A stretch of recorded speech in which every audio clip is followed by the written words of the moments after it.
Hey gardening friends, it's Ashley with Ashley Grows. Welcome back to my channel, or welcome if you're new. And if you are new, be sure to subscribe because when I get to 1,000 subscribers, I am going to be doing a huge Baker Creek Seeds giveaway. Now let's get on with today's video.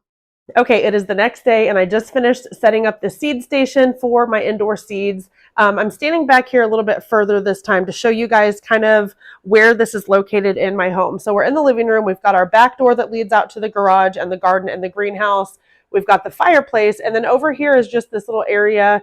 Normally we'll put up our Christmas tree over there, or this desk normally fits really tight back here and I just use it as a decor piece with a little chair and some decor, but I'm actually thinking about taking this desk out to the greenhouse. So I do have my little Dyson fan set up here. This one heats up to 99 degrees. So I've got it down at the bottom. Could I put it on the table? Yes, but heat rises. So I've got it down here on the floor in hopes that all of this will get heated. I've got my box fan here if I need it.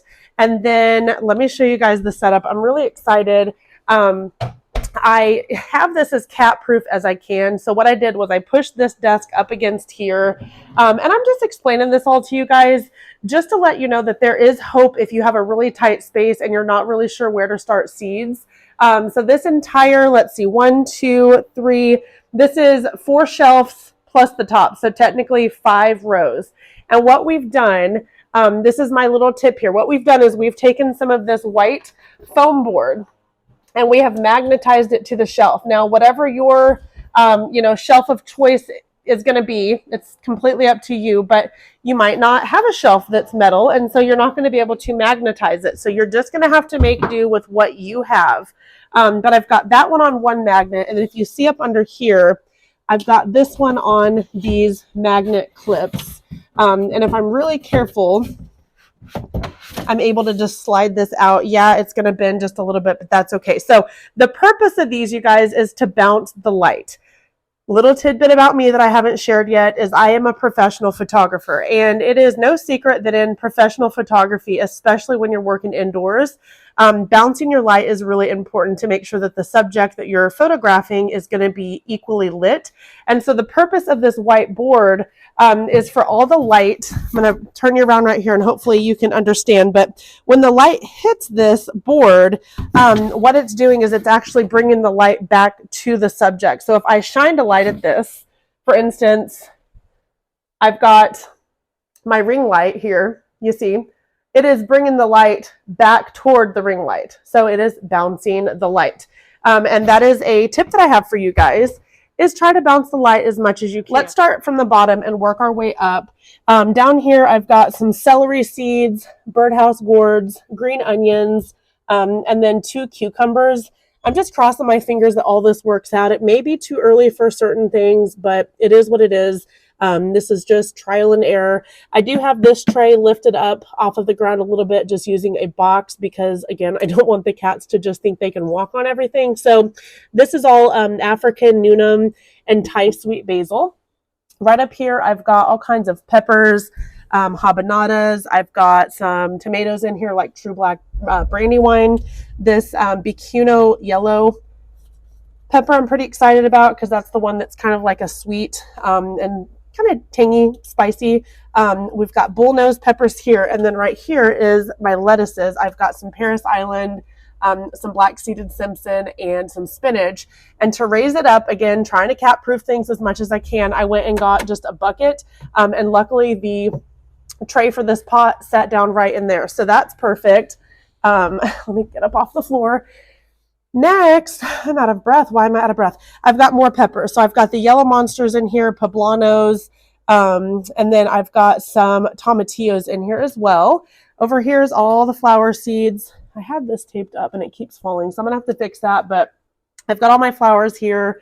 I've got celosia. I've got some Gumphrina, lots of marigolds because those are a staple in my garden. I've got some cosmos, coriander over there. More celosia. I don't know how to pronounce this, but it's the Paradiso mix. Tell me how to pronounce that. Echinacea. You guys let me know. This is the iffy shelf right here, and the reason why I call it the iffy shelf is because it's getting no light, and so it's iffy if it's even going to work out. But I've got Tabasco. I've got some Zapotec. jalapenos, ground cherries. I've got some of the San Marzano lungo tomatoes, some okra, some evil olive tomatoes, green zebra tomatoes, and then some more of those San Marzano. And then right here, I've got some of the purple kale. Right here, I've got some Masuba lemon squash. I've got the late flat Dutch, what is that? The cabbage. And just some other randoms back there. Sunshine bumblebee tomato, and it looks like the rest is just duplicates. Up here, I can't remember what's up here, so you'll just have to read the tags. It's way too tall for me. But I know all of over here is the black cherry, and what is the other variety? I can't see. Black cherry and what's the other one? Dang it. I can't remember, but you guys can see it. I just can't remember. And then I have no clue what's up here, but you guys can read the tags, I hope. Maybe you can't because they're backward. I can't remember what's... Oh yeah, bunch of cabbages, brassicas, cauliflower, broccoli, stuff like that. Let me get this set up real quick. It's really hard to do one-handed, and I might have to just move the desk. But it just magnetizes to that. So kind of prevents the cats from being able to get in there. And even if I slid it over, it'd be even easier for them not to get in there. And I've got my heater. Everything's staying nice and warm. I will keep you guys posted on how everything goes with this setup. But so far, so good. Well, so far so good was definitely an understatement because it made an incredible growing space to start my seeds indoors. However, I have since moved everything into my greenhouse, and here's a couple of sneak peeks of what I've been up to in the past month since I shot this video. Lots and lots of fun stuff to come, you guys, so make sure that you subscribe. As always, thank you so much for watching today's video, and I hope you guys have the best gardening season ever.